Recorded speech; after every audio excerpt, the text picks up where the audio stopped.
Hey friends, today I'm excited to share a super simple yet effective way to garden using straw bales. Whether you're short on space or looking for an easier garden method, straw bale gardening is a fantastic solution. I'll guide you through the process from start to finish. So, let's dig in.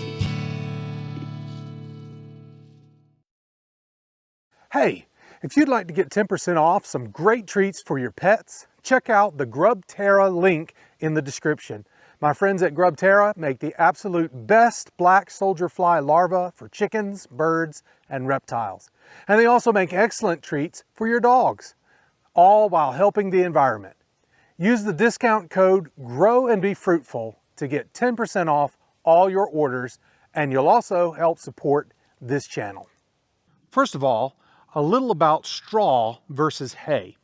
Straw bales are primarily made from the long stalks and stems of grasses without the seed heads.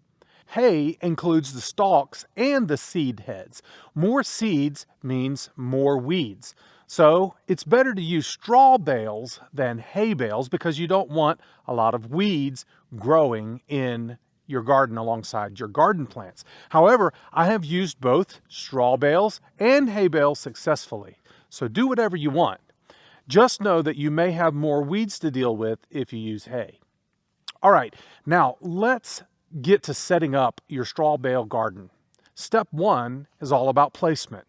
Decide where you want your garden to be because once those bales are wet, they're not easy to move. So think about sunlight and water excess and what you want your garden to look like. The good thing about straw bale gardening is it doesn't matter how fertile the soil is. You can place the bales on pavement if you want to. You'll be growing in the rich composted straw bale, a great medium for plant growth. Next, we're going to kick off a process called conditioning. For the first 3 days, you want to thoroughly soak your bales with water. This begins the important process of breaking down the straw inside the bales, making it a rich, plant-friendly environment. From days 4 to 9, it's time to add some high nitrogen fertilizer to the mix. Just sprinkle about a half of a cup on top of each of your wet bales every other day and give them a good watering. This step heats up the bale and accelerates the breakdown inside, making it a perfect home for your plants. After those initial steps, keep the bales moist until about day 14.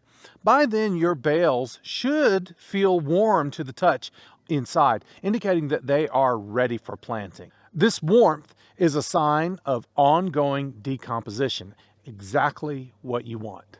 And now, the fun part, planting. You can plant seedlings directly into the bales. Just make a little hole, place your plant inside, and you're good to go. It's that simple. And there you have it, your very own straw bale garden, ready to grow delicious veggies, beautiful flowers, or whatever your heart's desire.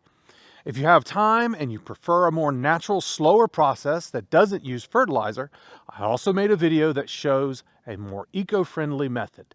I'll leave a link for that in the description. James 4:17 says, "Therefore, to one who knows the right thing to do and does not do it, to him it is sin." This reminds us about the importance of acting on our convictions without delay.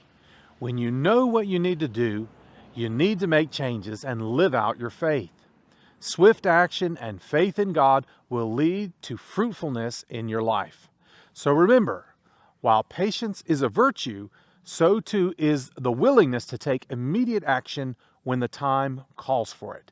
May we be inspired to act promptly in doing good, spreading love, and living out our faith, knowing that each step we take is planting seeds for a future filled with hope, joy, and abundance.